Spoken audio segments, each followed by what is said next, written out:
Bonjour, bonsoir à tous et bienvenue sur cette chaîne dédiée à l'investissement, au trading. Donc, on va parler crypto, on va parler actions, on va parler marché financier, on va également parler des ETF.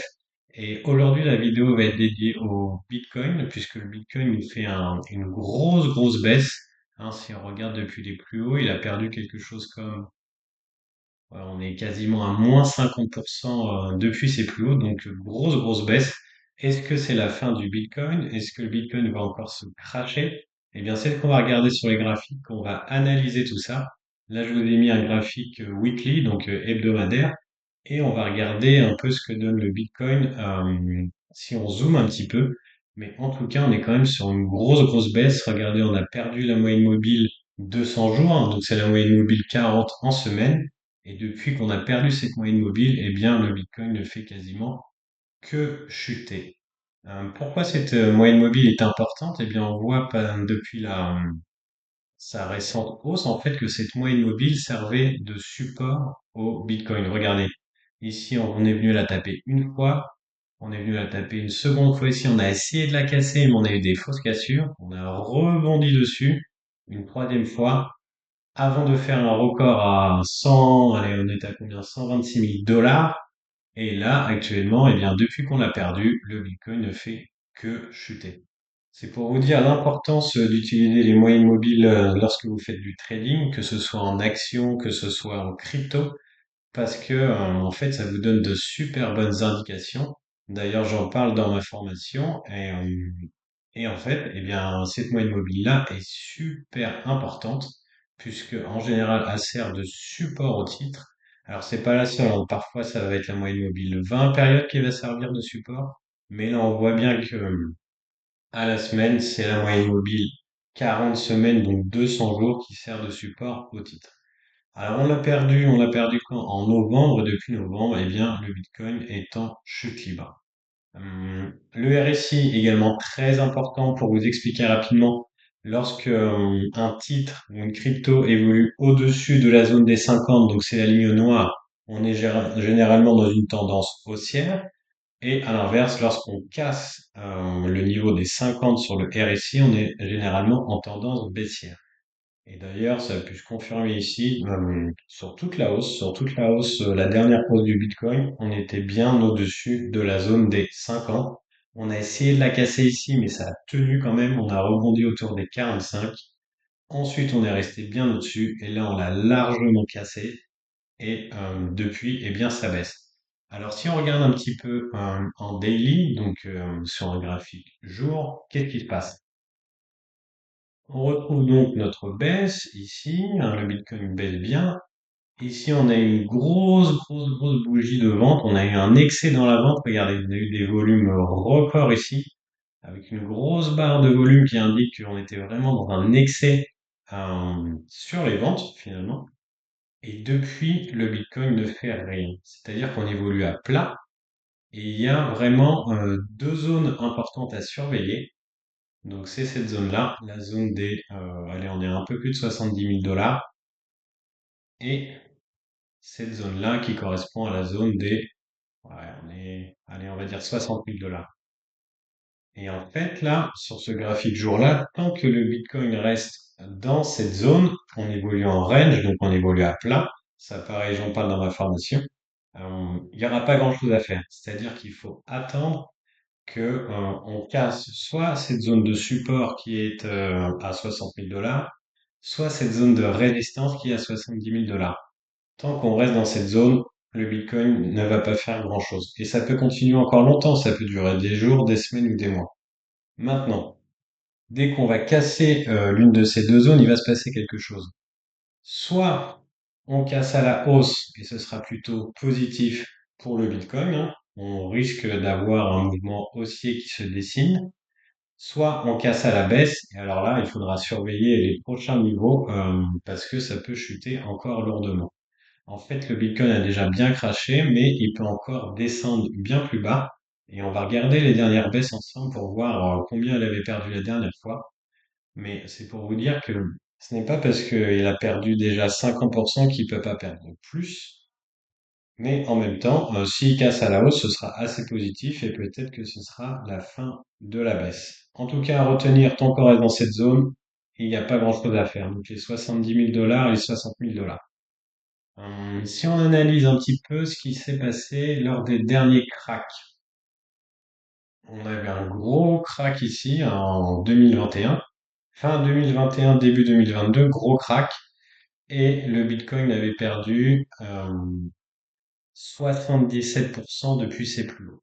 Donc c'est quand même des gros cracks à chaque fois que le Bitcoin crash. Et c'est pour vous rappeler que ce n'est pas parce qu'il a perdu seulement 50% que c'est la fin de la baisse côté Bitcoin. En 2017, on avait également eu un énorme crack avec une baisse de 84%. Donc gros crack, mais c'est bien pour vous montrer qu'à chaque fois que le Bitcoin baisse, eh bien c'est des baisses en général supérieures à 50%. Alors après, je peux me tromper, peut-être que le crack est sur le point d'être terminé, peut-être que les 50%, ce sont le maximum que l'on va avoir dans ce crack, mais néanmoins, restez quand même prudent. Même si vous avez une vision long terme et que vous voulez faire du DCA sur le Bitcoin en vous disant dans quelques années ça va remonter, oui peut-être, mais en attendant, si vous achetez maintenant et que le Bitcoin perd encore 40%, ça va faire mal à votre portefeuille. Et c'est pour vous dire en fait, l'importance d'utiliser les indicateurs techniques pour essayer de rentrer au bon moment, quoi. Parce qu'on voit bien qu'à chaque fois qu'on récupère la moyenne mobile 200 jours, donc 40 semaines, eh bien, il s'est passé des choses positives. Regardez ici, là, on l'a récupéré, c'était pas mal. Ici, on l'a récupéré, c'était bien. Ici, gros crack, on récupère la moyenne mobile 200 jours, c'est pas mal. En fait, à chaque fois qu'on l'a récupéré, ça a été plutôt positif. Si on regarde aujourd'hui, on est loin de l'avoir récupéré, on est plutôt au début d'une baisse. Donc, tant qu'on ne récupère pas cette moyenne mobile-là, ça reste dangereux de se positionner. Même en se disant, je fais du DCA et ça va remonter.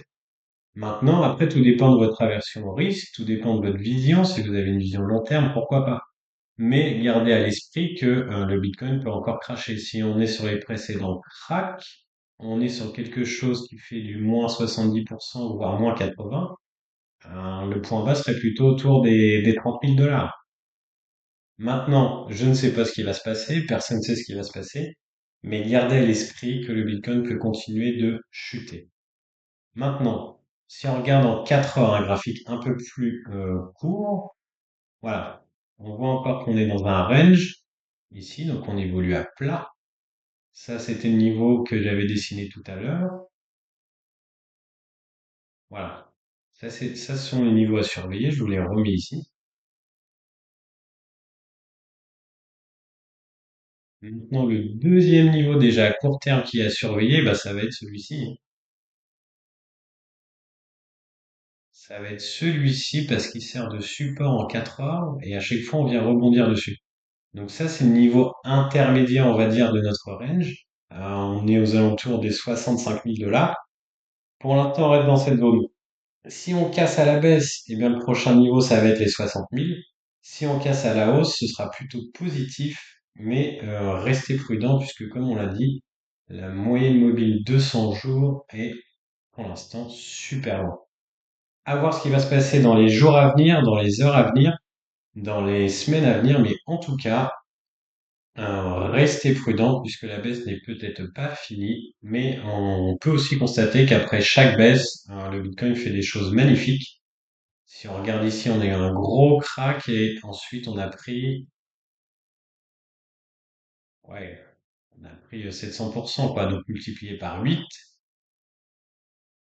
Si on regarde ce gros crack-là, derrière, on a été faire un plus haut,